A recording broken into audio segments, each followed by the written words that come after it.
Dutch cycle more than any other nation in the world, almost 900 kilometers per person. But that also means we have 350,000 bike-related injuries. Now imagine that we would make biking safer, smarter and easier by applying self-driving technology to biking. We taught our self-driving bike to figure out where it is, what's around it, what will happen next, and what it should do.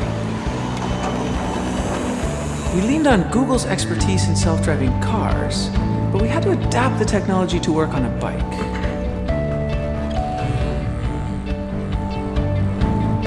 We decided to add 2 additional features. First, you can request the bike to pick you up wherever you are, and we developed a comfort mode, adjusting the pedals to a perfect resting position. I think the self-riding bike could really give a boost to the economy because people could also work on their bicycle. You work in your office, you work in your home, you work in your car. You could even work on your bike. I have so much more time. My kids love it. They're just free. They can go anywhere they want, anytime they want. It's amazing. At the Fietsersbond, we feel that this is the biggest invention since the invention of the bicycle itself. At Google, we always put our users first. With the launch of this bike, we believe we do that again.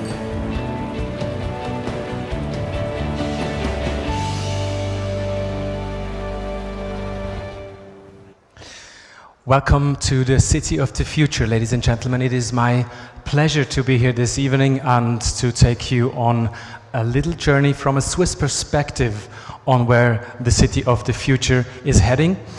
One element you have seen in this little introduction movie made by Google themselves, it shows that technology is supposed to increase efficiency, convenience and also sustainability if we live and move into the city of the future.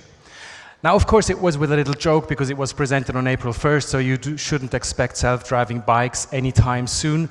But what concerns the actual direction of technology leading to a smart city, I think the movie exactly shows where the expectations on how we build urban areas in the future quite directly.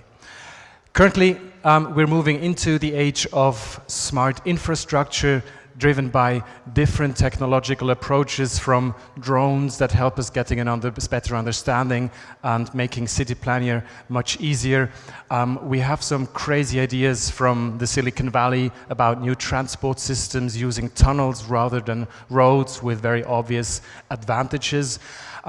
We're thinking about electric smart grids that use electricity and energy in a sustainable way, and of course smart systems that help us guide through the city of the future.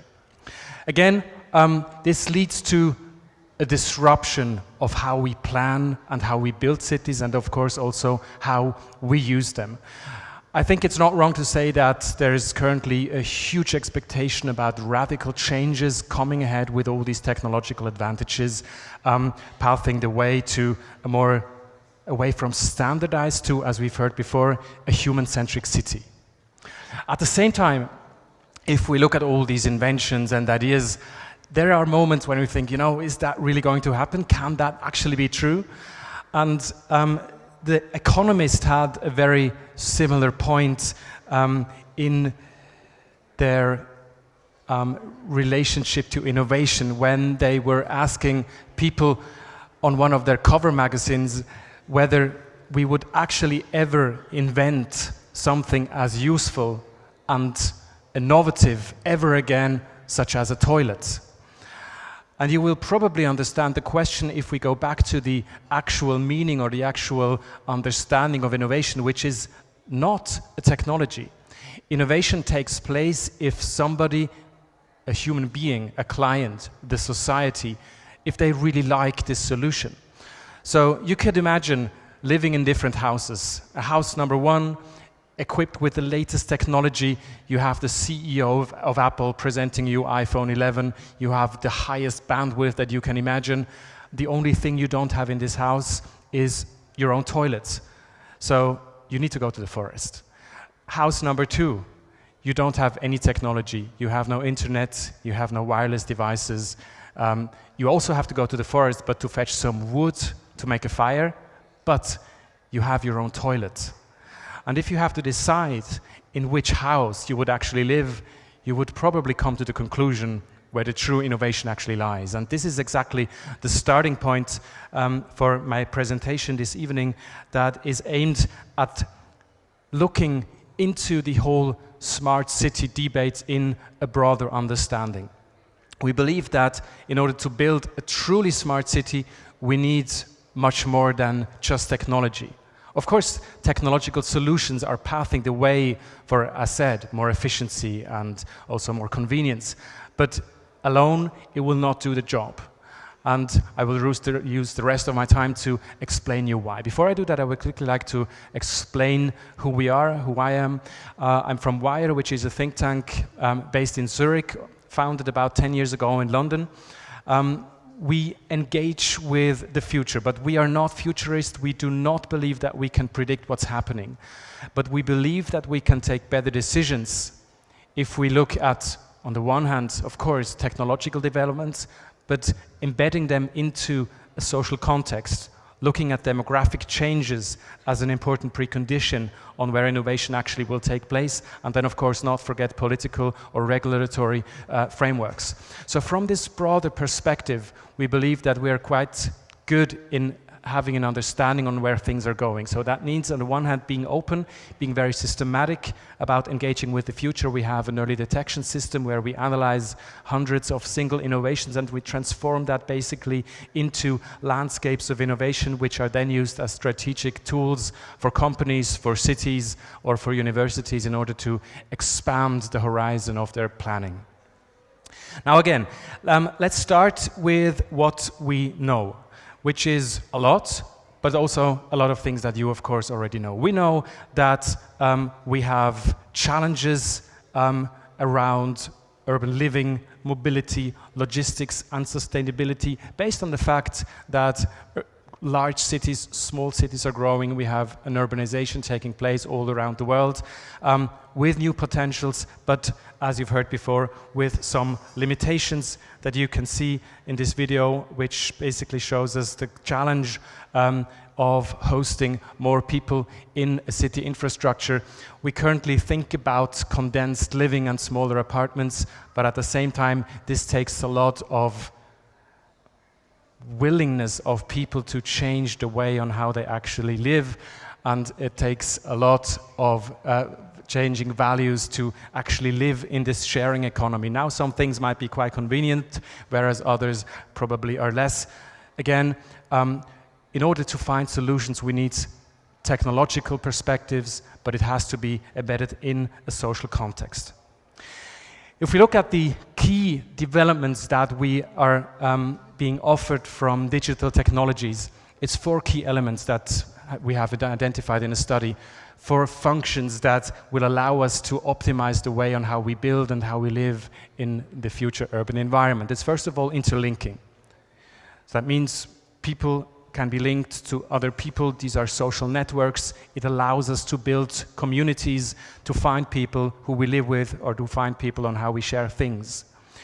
It's also interconnecting infrastructure with other elements of infrastructure, the so-called Internet of Things. It's not only people communicating, it's more and more gadgets, tools, houses, locks, fridges that are talking to each other with the goal of increasing the quality of life, increasing sustainability.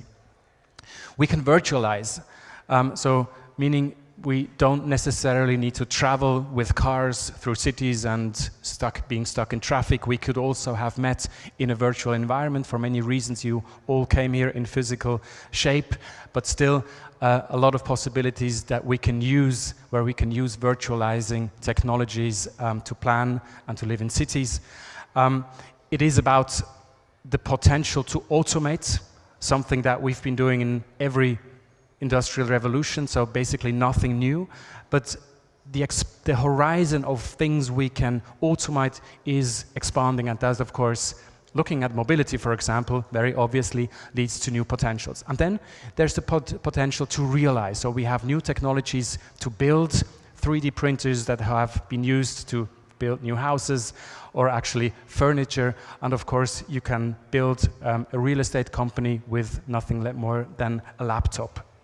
Now, from the early detection system I've mentioned before, there are different solutions that I can quickly show you, things we're looking at that actually show that there's a huge potential that changes the way on how we build. On the left hand, you find an innovation by a very large company, ThyssenKrupp, which have developed a new type of elevator. It's something like a paternoster, which actually can go in 3 dimensions.